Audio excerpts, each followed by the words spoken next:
Jeremias capítulo 2, do versículo 1 ao 5, nós lemos assim: E veio a mim a palavra do Senhor, dizendo: Vai e clama aos ouvidos de Jerusalém, dizendo: Assim diz o Senhor, lembro-me de ti, da piedade da tua mocidade e do amor do teu noivado, quando me seguias no deserto, numa terra que não se semeava.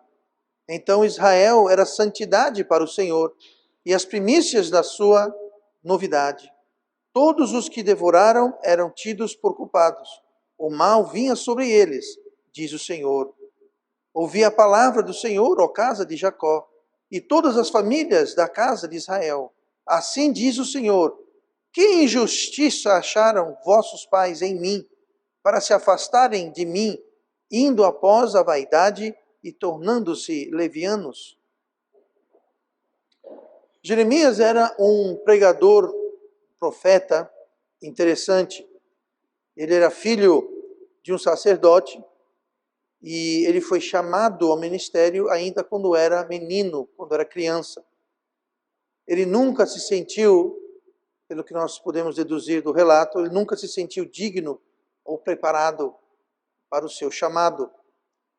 Isso não é nada fora do comum, mas isso era um caso especificamente de Jeremias. Ele foi atacado, criticado, fisicamente, verbalmente, pelo povo e pela liderança religiosa. E ele viu a sua profecia, ele via a sua pregação, seus avisos serem concretizados. Ele viu a terra ser invadida, o povo ser levado cativo. Mas ele foi protegido na invasão de Israel, foi protegido na destruição de Jerusalém. E, humanamente falando, ele podia concluir que ele teve um ministério infrutífero.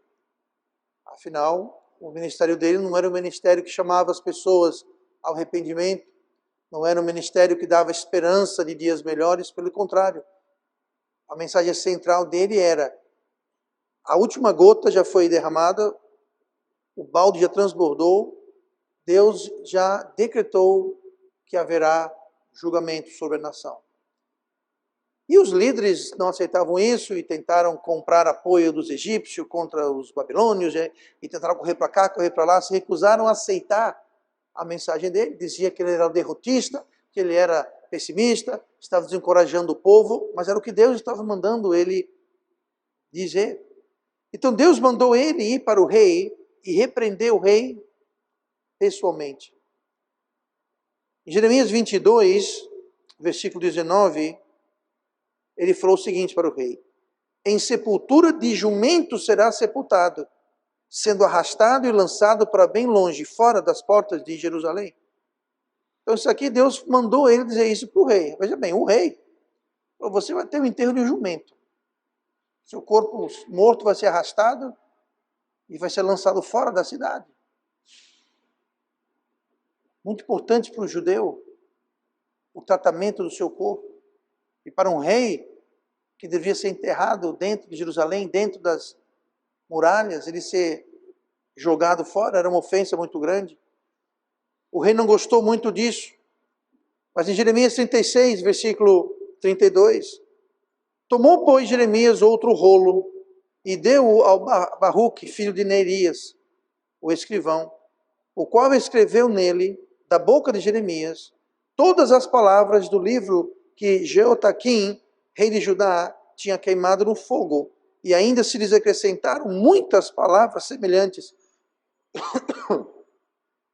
Ele pegou um rolo, um segundo rolo, e havia escrito, no caso ele mandou o escrivão escrever, porque o primeiro rolo que foi entregue ao rei, foi lido ao rei, o rei não gostou. O rei pegou o rolo, cortou com uma faca e jogou os pedaços no fogo. Aí o que foi que ele fez? Ele pegou outro rolo, escreveu as mesmas coisas e ainda acrescentou outras coisas a mais e mandou entregar para o rei. Esse era Jeremias. Jeremias obedeceu, mesmo sendo difícil e arriscado obedecer a Deus. Ontem, no encontro dos jovens, nós vimos uma mensagem sobre o poder de uma pessoa, o poder de um. Como uma pessoa pode fazer toda a diferença. Aqui nós vemos Jeremias, ele não era o único, mas havia uma minoria em Jerusalém que ainda ouvia e acreditava no que ele estava falando, no que Deus estava falando através dele. Mas Jeremias, mesmo sendo uma tarefa difícil e arriscada, ele obedeceu. E o povo do rei, incluindo o rei para baixo, todos estavam desviados e culpavam Deus. Pois é. O povo estavam culpando Deus pela situação que eles se encontravam. Em Jeremias 2, versículo 5, que nós lemos agora há pouco, assim diz o Senhor: que injustiça acharam vossos pais em mim, para se afastarem de mim, indo após a vaidade e tornando-se levianos. O que foi que vocês, os seus pais, o que o povo, o que a nação, que injustiça vocês acharam em mim? Hoje eu quero falar sobre um tema, o que Deus fez de errado. O que Deus fez de errado? É muito importante contemplar essa questão, porque muitas vezes, conscientemente ou não, nós acabamos culpando Deus pelos nossos problemas. Nós, de alguma forma, encontramos um jeito de culpar a Deus. Muitas vezes, a gente não culpa Deus, porque Deus é Deus, né? Então a gente culpa o pastor, que é o representante de Deus nessa igreja aqui. É o anjo, o mensageiro. Pois é, você ouviu direito, eu sou um anjo. Segundo Apocalipse, capítulo 2 e 3, ele escreve uma carta endereçada aos pastores de 7 igrejas, e os pastores são chamados de anjos. O pastor é um anjo. Mas antes de você ficar muito emocionado, um anjo é a tradução do grego angelos, que significa mensageiro. Só isso, mensageiro.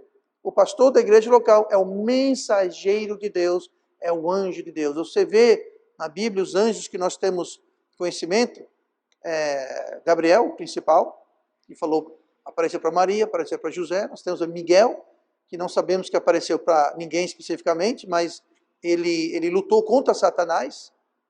Mas são mensageiros, eles trazem mensagens. Então, muitas vezes nós culpamos Deus, direto ou indiretamente. E quando nós justificamos a culpa de Deus, nós automaticamente nos isentamos de responsabilidade. E quando nós nos isentamos de responsabilidade, nós basicamente amarramos nossas próprias mãos. Afinal de contas, a culpa é de Deus. Deus não resolve isso porque Ele não quer. Deus pode, Deus sabe. Então Deus está agindo de forma errada e injusta comigo. E em alguma forma nós conseguimos culpar Deus. Exatamente o que o povo aqui estava fazendo. Eles estavam culpando Deus. Note como no início aqui, no versículo 2 em diante, Deus fala: lembra-me de ti, da piedade da tua mocidade. Aqui ele está falando para Israel como uma nação, mas está de uma forma personificando essa nação. Então, você imagine que Deus está falando com uma nação como se fosse uma pessoa.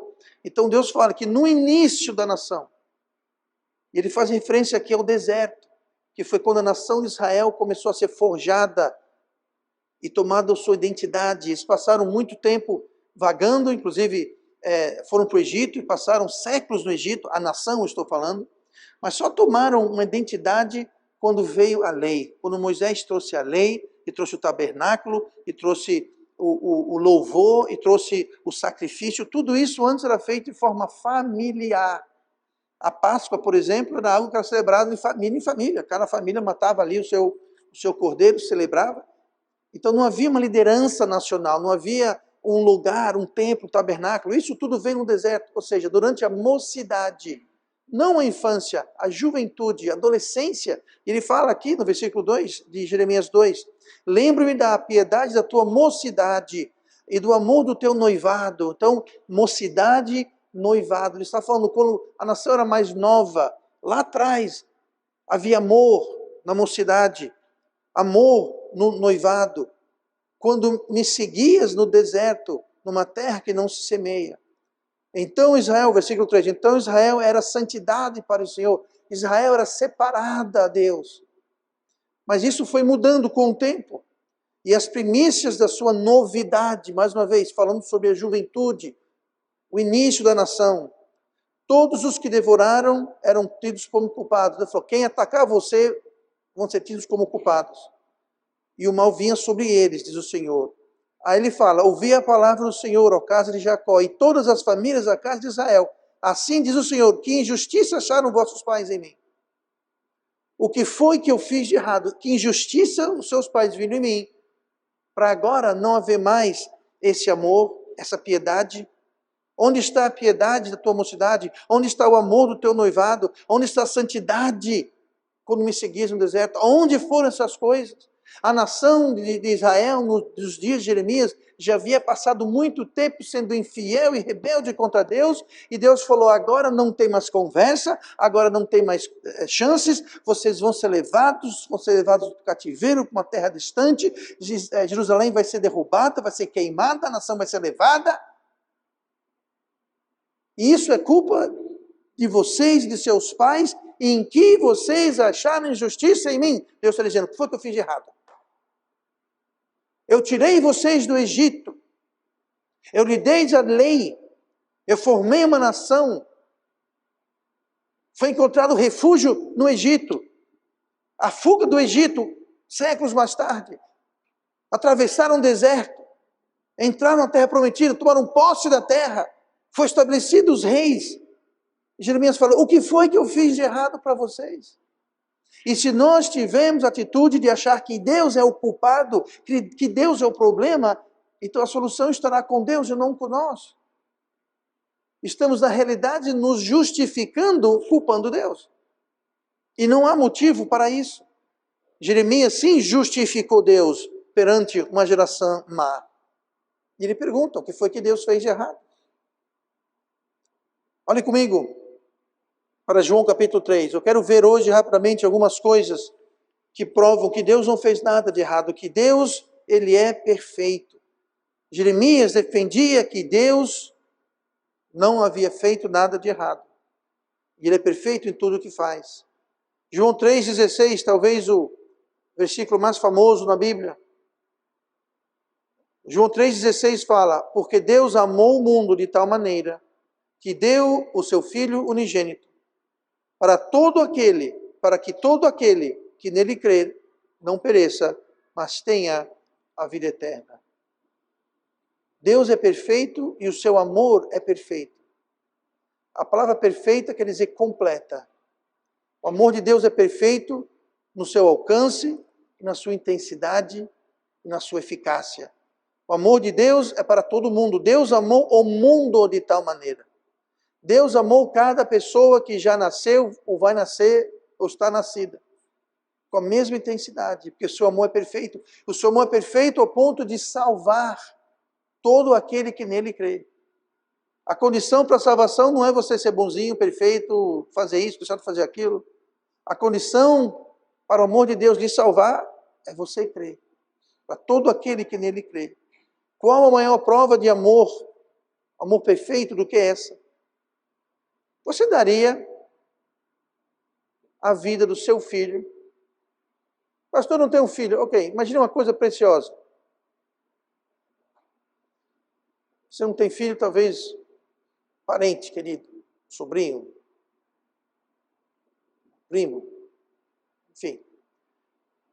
Você daria a vida do seu filho para alguém bom e honesto?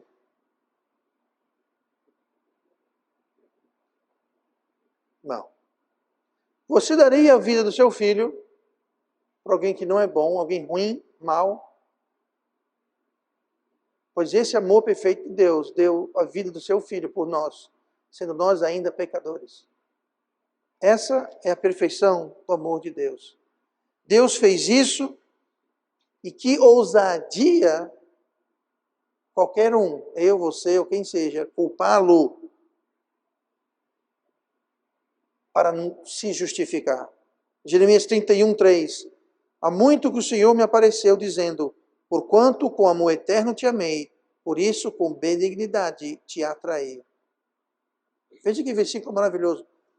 Deus fala, eu amo com amor eterno. Eterno. O amor de Deus nunca acaba. E Ele nos atrai com benignidade. com benignidade te atrair. Quando alguém não consegue sentir o amor e a benignidade de Deus, aquela pessoa está quebrada de alguma forma. Porque é pela benignidade de Deus, que é fruto do amor de Deus, que Deus nos atrai. E quando nós percebemos esse amor perfeito, mas quando nós vemos um Deus que não ama, quando nós temos o conceito de um Deus que não tem esse amor tão perfeito, quando há o conceito, e existe esse conceito muitas vezes, de que nós temos que merecer e granjear e buscar o amor de Deus, isso não é amor perfeito. Ninguém aqui precisa se esforçar para ser amado por Deus. Deus nos ama com amor eterno e Ele nos atrai com benignidade. Romanos 5:8. Mas Deus prova seu amor para conosco em que Cristo morreu por nós, sendo nós ainda pecadores. Tem muita doutrina equivocada que ensina que nós temos primeiro que consertar nossas vidas, deixar de fazer isso, começar a fazer aquilo e limpar nossa vida para Deus então nos amar. Não. Cristo morreu por nós, sendo nós ainda pecadores. Cristo veio salvar pecadores, não pessoas exemplares. Foi o que Jesus falou, eu vim para os enfermos. Tem muita gente andando por esse mundo querendo merecer o amor de Deus. Em vão, porque já o tem. Mas o problema é que eles nunca vão enxergar e entender e compreender e ser atraído pela benignidade do amor eterno de Deus se eles não entendem esse amor. O conceito de amor de Deus que muita gente tem é um conceito errado, imperfeito. Era o que acometia essas pessoas no tempo de Jeremias. Elas não viam Deus como sendo o Deus justo e perfeito que Ele era. E Jeremias, amando de Deus, pergunta: que mal Deus fez? Que injustiça vocês encontraram em Deus? 1 João 3:1. Vede quão grande amor nos tem concedido o Pai, que fôssemos chamados filhos de Deus. Por isso o mundo não nos conhece, porque não o conhece a Ele. O mundo não conhece a Deus. Mas devemos parar para pensar por um instante e refletir sobre isso. Deus nos ama tanto que Ele nos adotou através de Cristo. Nós somos co-herdeiros de Cristo. Nós somos chamados filhos de Deus. Filhos de Deus. Medite, deixe isso saturar a sua mente, o seu coração, a sua alma, o seu espírito. Nós somos chamados filhos de Deus. Ai, se eu fosse o príncipe fulano, sei, o filho do rei, o filho da rainha. Gente, isso é bobagem. Ai, se eu fosse um filho do Elon Musk, o homem mais rico do mundo. Oh, como seria bom. Esquece Elon Musk. Nós somos filhos de Deus. Filhos de Deus. Somos co-herdeiros de Cristo. Nem todo mundo que anda nessa terra é filho de Deus ou co-herdeiro de Cristo. Só aqueles que nasceram de novo. Como fala no livro de João. A todos aqueles que creram e receberam, foram dados poder para serem feitos o quê? Filhos de Deus. Se você não recebeu, se você não creu, você não é filho de Deus. Mas quem é salvo é filho de Deus. Esse é o amor que Deus tem. Ele nos adotou por seu amor eterno. Olha comigo para Deuteronômio 32. Em que Deus errou em nada. Por quê? Porque seu amor é perfeito, as suas obras são perfeitas. Tudo que ele faz é perfeito. Deuteronômio, capítulo 32, versículo 4. Ele é a rocha, cuja obra é perfeita, porque todos os seus caminhos justos são. Deus é a verdade, e não há nele injustiça. Justo e reto é. Todo mundo, toda a criação é obra de Deus. É apenas uma pequeníssima, minúscula amostra do que Deus é capaz. Nós não conhecemos, nenhum ser humano conhece todas as maravilhas estupendas da criação de Deus. Eu vou dar um exemplo. O homem conhece muito pouco sobre o espaço, relativamente muito pouco sobre o espaço. Mas você sabia que o homem conhece menos sobre as profundezas do mar? O homem conhece mais sobre o espaço, o universo, do que as profundezas do mar, do seu próprio planeta. Existem criaturas que estão descobrindo criaturas novas o tempo todo. Todo ano estão catalogando espécies novas de plantas, animais, insetos, peixes, répteis, aves. Isso porque já, uma inúmera quantidade já foram extintas. Nós não conseguimos entender a grandiosidade que é a criação de Deus. Isso é apenas uma minúscula amostra que ele fez em 6 dias. Sim, foi literalmente 6 dias de 24 horas. Não foi bilhões e bilhões de anos que representam. Não. 6 dias. 24 horas, 6 dias. No 7º ele descansou. Você pode imaginar o que Deus tem preparado para aqueles que o amam? Paulo escreve isso. Ele fala, você não consegue imaginar, você não consegue pensar, nem entender o que Deus preparou. Se Deus fez tudo isso em 6 dias, o que ele não está fazendo nesses últimos 6, 7 mil anos? Porque a Terra tem mais ou menos isso, entre 6 e 7 mil anos desde a criação. Eu pensei que foi ensinado errado. A Terra não tem bilhões de anos, a Terra tem uma Terra jovem, de 6 a 7 mil anos. É fácil saber, é só você fazer as gerações.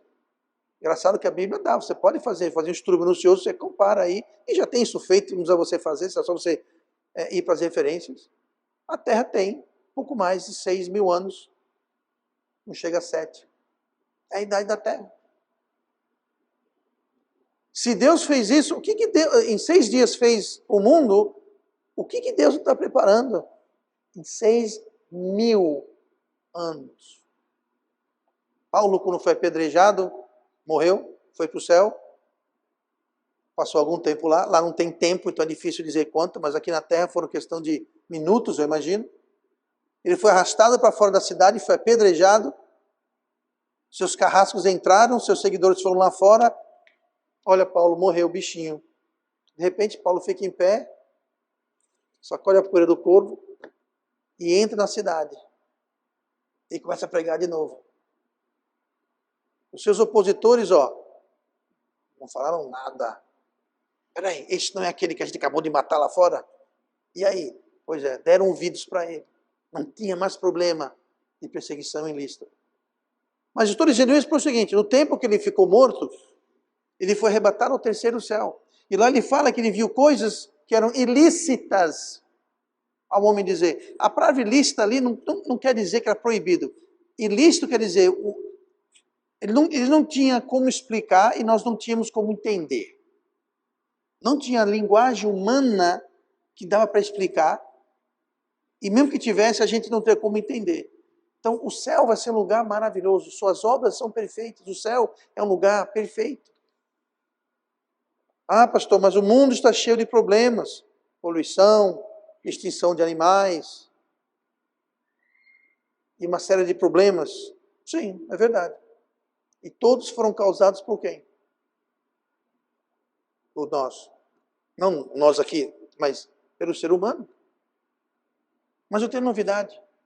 O ser humano não vai destruir o mundo. Eu sei que tem muita gente dizendo que vamos destruir o mundo. Tá? Os Bill Gates da vida, os Al Gore da vida e tantos outros acham que o mundo está muito cheio de gente e querem matar 80% das pessoas e querem que a gente deixe de comer carne porque as vacas estão poluindo o mundo, a gente tem que comer barata e mosquito, inseto e comida sintética. Existe isso, existe toda... Não, que o homem vai destruir a terra. Ó prepotência do ser humano.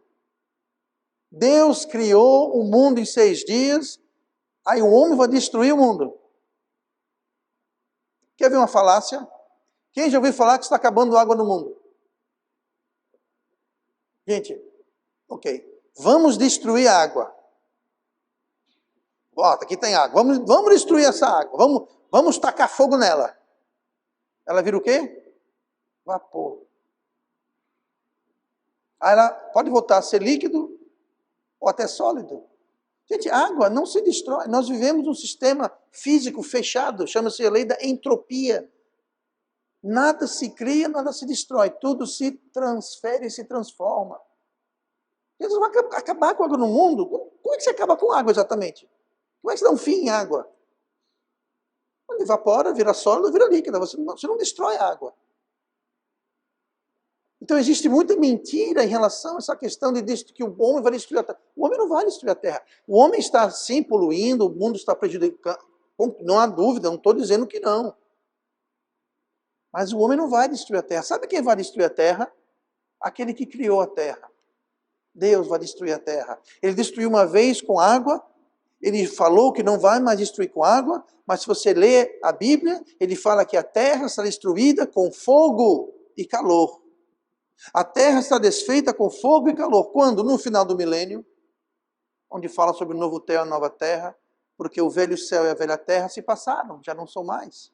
Por quê? O homem destruiu? Não, Deus destruiu. Na hora que ele achar melhor, ele vai destruir. Isso vai ser daqui a 1000 anos e uns quebradinhos. Não vai ser agora. Porque as suas obras são perfeitas. Ninguém vai destruir a obra de Deus. Satanás achou que ia destruir o Salvador, não destruiu. Ao crucificar ou incitar a derrota suposta e a crucificação de Cristo, o diabo estava assinando a sua sentença, gente. Ele pensou, ganhei, ganhou não. Essa sua vitória é a sua derrota. Porque em 3 dias ele vai ressuscitar. E vai ser a salvação do mundo. O homem, através do pecado, tem estragado o mundo. Mas Deus em breve vai consertar tudo. Quando Jesus voltar, logo após a tribulação, logo após o arrebatamento, a tribulação, ele vai voltar. Ele vai restituir esta terra, a um estado paradisíaco.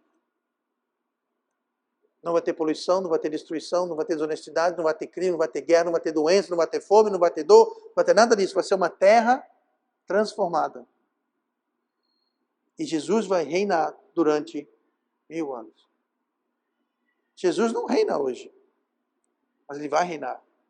Ele é rei, mas ele não está reinando na terra hoje. Se tivesse, não estava a bagunça que estamos vendo. A injustiça, o engano, a mentira, a pobreza, as guerras. Isso não vai existir no reino de Cristo. O mundo atribui a criação perfeita de Deus a uma ideia maluca. Que ideia maluca é essa? Que não é ciência, é fé. A ideia da evolução. Que bilhões de anos atrás nada explodiu e tudo se criou. Isso não é ciência. Isso é fé. Só que eu escolho colocar minha fé na Bíblia, que fala, no início, Deus criou o céu e a terra. Quem crê na evolução, os tais cientistas, dizem que houve o Big Bang. Ok, houve a grande explosão, beleza. O que explodiu? Alguma coisa explodiu. E quem criou essas coisas? De onde vieram essas coisas que explodiu? Porque nada não explode, tem que ter alguma coisa. Então eles dizem que nada explodiu e daquele nada, uma explosão, do caos da explosão veio a ordem. Isso é loucura, maluquice. Só não é ciência. É fé. Eu prefiro colocar fé na palavra de Deus. Mas o mundo atribui essa obra maravilhosa, perfeita da criação de Deus a um por acaso sem sentido. E chamam isso de ciência. Gente, 3 coisas hoje em dia, no mundo de hoje, 3 coisas que perderam significado. Uma é ciência. Todo mundo fala, ciência e não tem nada a ver com ciência. A outra coisa é democracia. Democracia hoje mudou o sentido da palavra democracia. E outra coisa é liberdade. 3 coisas que mudaram o sentido. Tá? Enfim. Mas as obras de Deus são perfeitas. E não é o homem ou ninguém que vai destruir. O que foi que Deus fez de errado? Seu amor é perfeito, suas obras são perfeitas, seus motivos são perfeitos. Deuteronômio 10, versículo 12. Agora, pois, ó Israel, que é que o Senhor teu Deus pede de ti, senão que temas o Senhor teu Deus, que andes em todos os seus caminhos, e o ames e sirvas ao Senhor teu Deus com todo o teu coração e com toda a tua alma, que guardes os mandamentos do Senhor e os seus estatutos, hoje te ordeno, para o teu bem. Olha a motivação de Deus. Eu quero que você me ame, me siga, me sirva. Para quê? Para o teu bem. Os motivos de Deus, Ele quer o nosso bem. Quão triste e trágico é ver pessoas lutando, se rebelando, fugindo de Deus. Deus que quer o nosso bem. Deus que nos ama com amor eterno. Deus que tem obras perfeitas. Deus que quer o nosso bem. Ah, não, esse daí não quero, vou fugir, eu não quero saber de Deus, não quero saber de igreja, não quero saber de Bíblia. É trágico. É como se estão fugindo de alguém que lhes querem mal. Deus quer o nosso bem. Tudo isso aqui que eu li, Deuteronômio 10, 12 a 13. Nós devemos, Ele quer que Ele pede da gente para temer a Deus, andar nos seus caminhos, o amar, o servir de todo o coração e toda a alma, e guardar os mandamentos e estatutos para o teu bem. Pastor, por que eu devo ler a Bíblia? Para o seu bem. Pastor, por que eu devo orar? Para o seu bem. Pastor, por que eu devo ir para a igreja? Para o seu bem. Pastor, por que eu devo viver para Deus? Para o seu bem. Pastor, por que eu devo submeter-me ao meu marido? Por que eu devo amar a minha esposa? Por que eu devo obedecer aos meus pais? Por que eu devo ser honesto e ético? Sabe para quê? Para o seu bem. Não. Eu vou viver para mim, eu vou ser egoísta, fazer o que eu quero. Isso que é melhor para mim. Você está sendo enganado. Por quem? O mestre enganador, Satanás. Deus plantou um jardim do Éden e falou, isso aqui é perfeito. Coma de todas as árvores do jardim, só não coma dessa daqui, porque o dia que comer você morre. Se Adão e Eva tivessem obedecido, seguido Deus, eles não teriam sido expulsos e nós não estaríamos na bagunça que estamos hoje. O que foi que houve, pastor? Quem foi que entrou no jardim e falou para Eva, Deus disse o quê? Não. Vocês não vão morrer se comer desta árvore. Ele acabou de chamar Deus de mentiroso. Ele falou que se você comer vai morrer? Não, você não vai morrer. Na realidade, os seus olhos vão ser abertos e você será como Deus. Chamou Deus de mentiroso. Só sei que Eva caiu na história, levou para Adão, Adão caiu na história. Deus plantou o jardim para o bem de quem? Adão e Eva. Deus falou, coma de qualquer árvore, menos dessa. Por quê? Para o bem deles. E do mesmo jeito que o diabo vai entrar, como ele entrou no Éden, e mentiu, enganou Adão e Eva, ele quer entrar na sua vida e mentir, lhe enganar, lhe convencer que o amor de Deus não é perfeito. Que as obras de Deus não são perfeitas. E que os motivos de Deus não são perfeitos. Isso vai levar você a contemplar e planejar, fazer coisas de outro jeito. E não seguir a Deus. Deus faz tudo isso para o nosso bem. Jesus falou que o diabo veio para matar, roubar e destruir. Você vai sinceramente dar ouvidos ao que sai da boca da serpente? Deus quer o nosso bem, o diabo não quer o nosso bem, ele quer a nossa destruição. Sabe por quê? Porque o diabo não pode chegar perto e fazer nada contra Deus. Mas ele sabe que Deus nos ama, então ele vem atingir a nós, porque nós somos criação de Deus. Como assim? Tem ali o irmão Ricardo.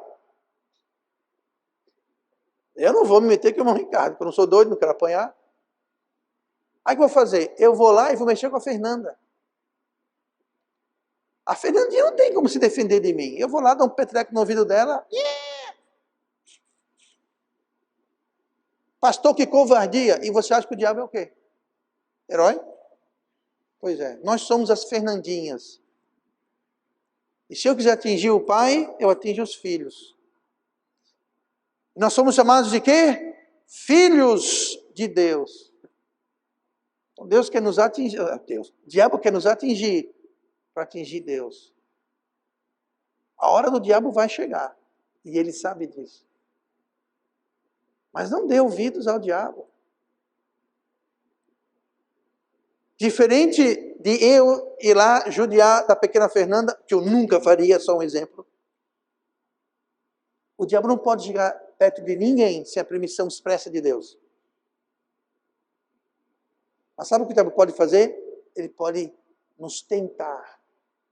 Note que ele não pôde tirar a Eva do jardim, mas ele pôde causar ela ser expulsa. Como? Coma. Você não vai morrer, você vai ficar igual Deus. O diabo pode levar-nos a nos autodestruir. Mas os motivos de Deus são perfeitos, são puros, são santos. Ele é digno da nossa confiança. Deus não quer estragar ou atrapalhar as nossas vidas, pelo contrário. Ele quer que tenhamos vidas maravilhosas, vidas com propósitos, vidas abundantes. Os motivos de Deus são perfeitos. Muita gente vê a Deus e a palavra de Deus como uma imposição. Eu tenho que fazer isso, eu preciso, mas eu não, eu tenho que o quê? Está tudo errado. Quem assim pensa já está enganado faz tempo. Está na hora de acordar e perceber que está sendo enganado. Os motivos de Deus são perfeitos. Você está dirigindo na rua, você uma placa de contramão. Quero saber não dessa placa. Eu quero andar por aqui. Tudo bem, vá. Pode ir. Até que vem um caminhão na direção oposta. Aí você vai entender o motivo daquela placa. Deus deu os seus mandamentos, seus estatutos para o nosso bem. E ao tirarmos os nossos olhos de Deus, nós automaticamente colocamos em nós ou nos homens. Começamos a buscar um Salvador aqui. Por isso que tanta gente se apega a ídolos. Ídolos políticos, ídolos do esporte, ídolos de sei lá o quê. Por quê? Eles querem se apegar a alguma coisa, em vez de se apegar em Deus. E quando tiramos os olhos de Deus, começamos a questionar sua bondade, a questionar os seus motivos. Salmo 73, versículo 1. Verdadeiramente bom é Deus para com Israel, para com os limpos de coração. Quanto a mim, os meus pés quase se desviaram. Pouco faltou para que escorregassem os meus passos, pois eu tinha inveja dos nécios quando via a prosperidade dos ímpios. Pois é. A gente começa a ver prosperidades e começa a idolatrar e exaltar e começar a ver o nosso Salvador como alguém, um exemplo.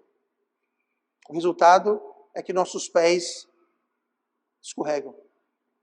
Se você ler mais tarde, não vamos ler agora, mas se você ler o Salmo 73, mais adiante ele fala, até que eu entendi. O salmista fala, os meus pés desviaram, eu era um tolo, eu não entendi direito, até que eu vi e eu entendi o fim dessas pessoas. Mas entenda, os motivos de Deus são perfeitos. O mundo não pode nos dar aquilo que só Deus pode nos dar. Alegria, propósito, lares, casamentos, filhos. O mundo não dá isso. O mundo dá pequenas parcelas disso. E sempre a um alto custo. Mas Deus é a nossa ajuda constante, mesmo em tempos difíceis. É o que diz o Salmo 46, o versículo 1. Deus é o nosso refúgio e fortaleza, socorro bem presente na angústia. Bem presente. Muitas vezes ele está bem presente, mas a gente não percebe, mas ele está bem presente. Ele está do seu lado, muitas vezes ele segurando e apoiando, mas nós não percebemos, porque nossos olhos estão em outro lugar, em outra coisa.